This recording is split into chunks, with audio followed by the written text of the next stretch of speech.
important thing that you must remember in cybersecurity. Okay? First, you must remember how it's signed, how is data signature, how they get the data signature.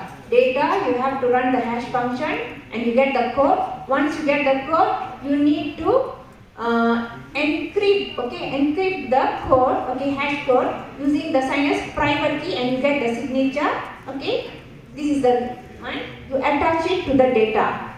At the receiving end here, what they do is they remove this. They remove the attached data. And then what they do is, here they encrypted using the signed private key. How they do? They need to decrypt it to get the original text.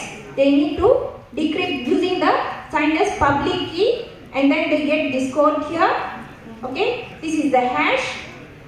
Okay, now what they do is they run the hash on the data here, the actual data, and then they will get the hash. And then to see if it's authentic, it will be the same. If it's not authentic, it will be different. Okay, this is the process, and it's very important for you to remember how digital signature, signing and verification works.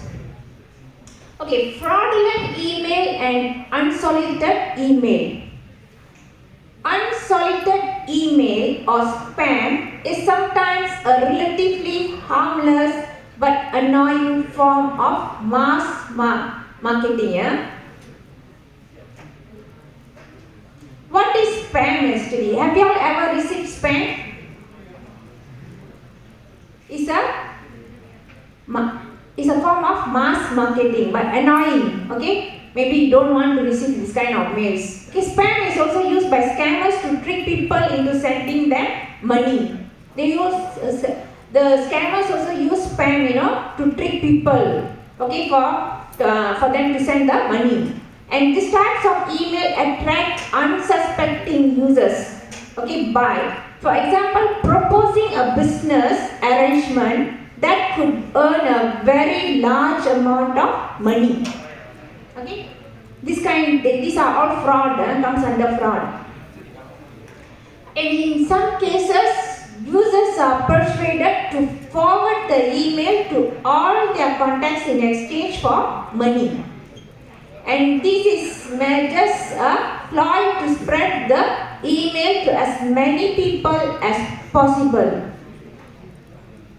Okay, and spammers may also use these tactics to collect email address, which they can then use to send more spam message.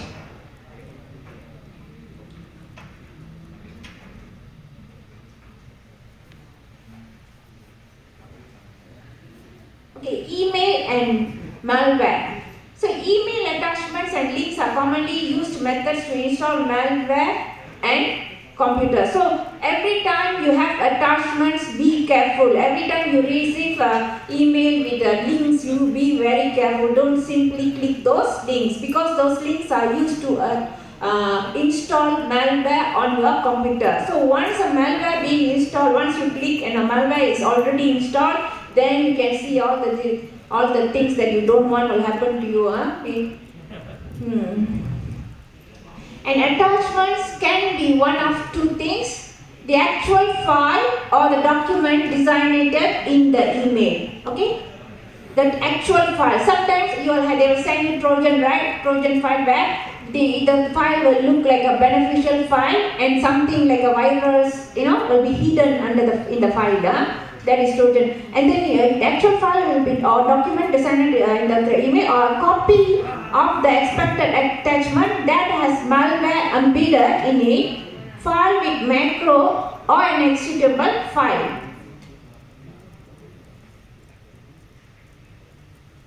Okay, you should only assume that the attached is legitimate if you know the sender and the attachment is something that you would expect that the person to send you. Okay, let's say you are going for a training or what, and then some person from that organization send you some things. You need to fill up a form.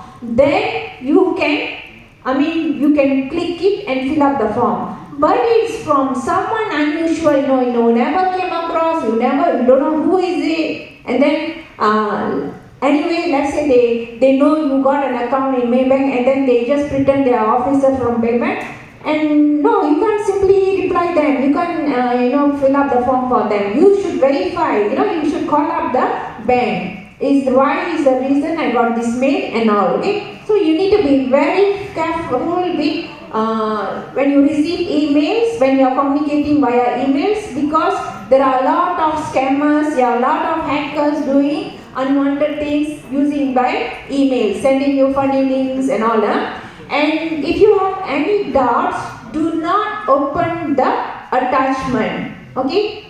You only open if you really know the sender.